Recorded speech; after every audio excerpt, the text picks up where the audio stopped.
गजपति जिले में भीषण घन कुहुड़ी देश तथा राज्य में शीतर लहरी प्रभावित होता बेले गजपति जिले में कुहुड़ीर प्रभाव देखा मिली।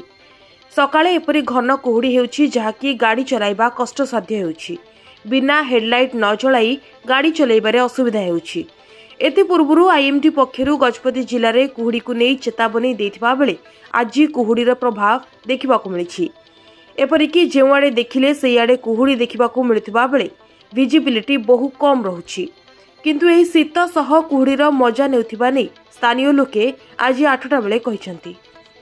मो ना राजेंद्र बेहरा, सीनियर सिटीजन पाड़ाकिंड बासिंदा।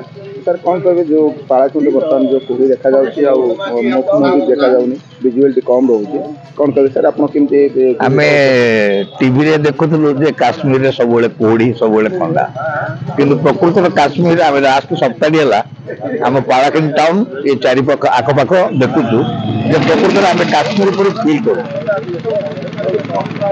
सर जो माने कुहुड़ीटा जी कोबले उपभोग करछन कुहुड़ीटा को बहुत भल उपभोग करछु। दिन 10टा 11टा पर्यंत लाइट कुहुड़ी रही ठंडा रहउछि बहुत मजा लगुछि।